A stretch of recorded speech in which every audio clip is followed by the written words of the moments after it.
बुद्धिमान सियार की 7 बातें विपत्ति में पड़ने से आपको बचाएंगी। किसी वन में अपनी पत्नी के साथ एक सियार रहता था। उन्होंने एक गुफा में अपना घर बना लिया था। वह रात भर इधर उधर घूमने के बाद सुबह अपनी मांद में आकर विश्राम करते थे। उनका जीवन बड़े आनंद से बीत रहा था। हर रोज की तरह सियार रात्रि में भोजन की तलाश में जंगल में गया। उसी जंगल में एक शेर भूख से व्याकुल होकर इधर उधर भटक रहा था। पूरे दिन दौड़ भाग करने पर उसे कोई शिकार नहीं मिला।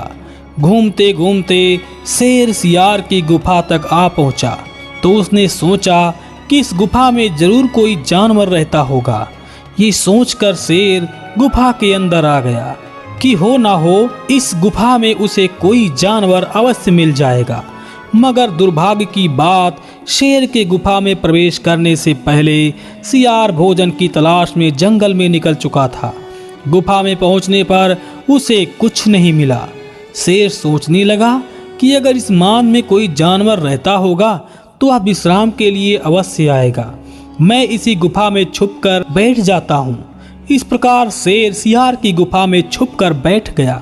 पूरी रात सिंह सियार की गुफा में बैठा रहा। सुबह होते ही जब सियार अपनी स्त्री के साथ गुफा की ओर आने लगा तो उसने देखा कि गुफा के द्वार पर शेर के पैरों के निशान हैं, जो गुफा की अंदर की ओर गए हैं, पर लौटने का कोई पद चिन्ह नजर नहीं आ रहा है। सियार बड़ा बुद्धिमान था। उसे समझते देर नहीं लगी कि जरूर शेर गुफा के अंदर में मौजूद है। यदि मैंने गुफा में प्रवेश किया तो अवश्य ही मारा जाऊंगा। विद्वान लोग कहते हैं कि आने वाली परिस्थिति को जो भांप कर चलता है और संकट के बारे में जो हर समय सोचकर आगे बढ़ता है वह कभी शत्रु के जाल में नहीं फंसता। इसीलिए कहते हैं कि मनुष्य को हमेशा दूर तक के परिणाम को सोचकर ही चलना चाहिए। जब अपने से भारी शत्रु से सामना पड़ जाए या कोई गंभीर समाचार या संकट आ जाए तो धैर्य के साथ खूब सोच समझकर कदम उठाना और चलना चाहिए। किसी भी विपरीत दशा की शुरुआत आवेश में या घबरा कर ना करें। सियार अपनी स्त्री से बोला, हे प्रिय, हमारा गुफा के अंदर जाना उचित नहीं है। मुझे गुफा के अंदर शत्रु के होने की आशंका है। जब तक मैं इस बात को स्पष्ट नहीं कर लेता तब तक हमें यहीं ठहरना होगा। कहते हैं कमजोर भी अगर विश्वासी है तो वह तगड़े से नहीं मारा जाएगा, और जो तगड़ा है वह विश्वास में आकर कमजोर से भी हार जाता है।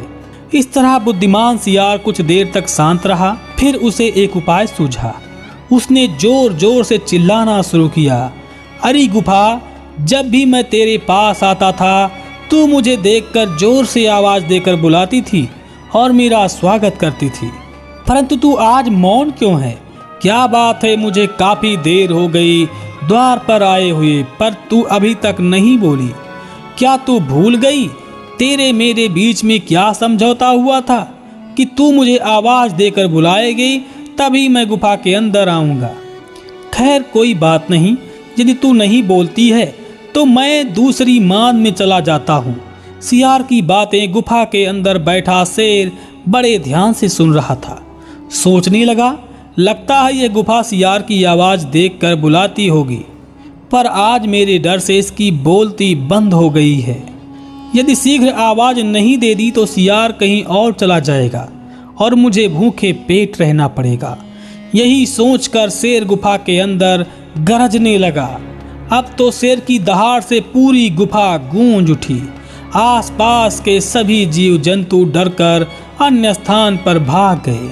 सियार को पूर्णतया विश्वास हो गया कि हमारा शत्रु ही घात लगाकर गुफा के अंदर बैठा है। अब उसकी चाल हमारी समझ में अच्छी तरह आ गई है। सियार अपनी पत्नी से बोला, प्रिय, जो लोग सावधान होकर विचार पूर्वक कार्य करते हैं वह तो शोभते हैं, और जो बिना विचारे कार्य कर डालते हैं वो पीछे पश्चाताप करते हैं। मैं इस वन में रहते रहते बूढ़ा हो गया हूँ, पर आज तक किसी मांद को बोलते नहीं सुना, पर आज यह धूर्त सिंह हमें मूर्ख समझ रहा है। इतना कहकर सियार अपनी पत्नी सहित वहां से चला गया। और दूसरे किसी सुरक्षित स्थान पर जाकर अपनी पत्नी और बच्चों को उपदेश देने लगा।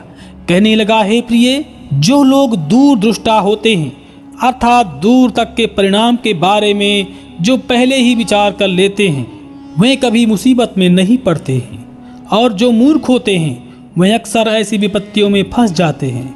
हमें कोई कार्य आरंभ करने से पहले या कहीं जाने से पहले उसके दोनों परिणामों पर विचार कर लेना चाहिए।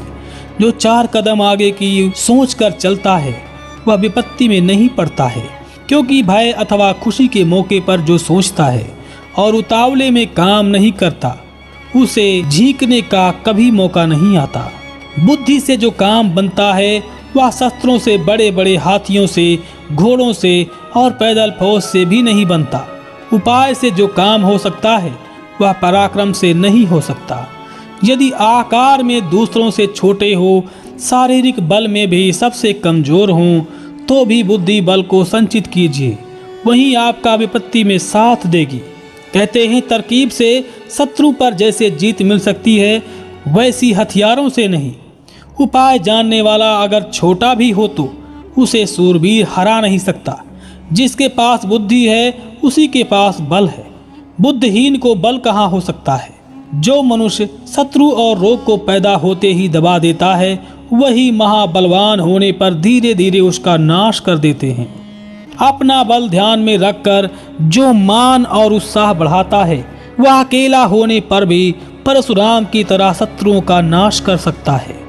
अपना और अपने शत्रु का बल जाने बिना जो हड़बड़ी में या मूर्खतावश सामने आ जाता है, वह आग में पतंगे की तरह नष्ट हो जाता है।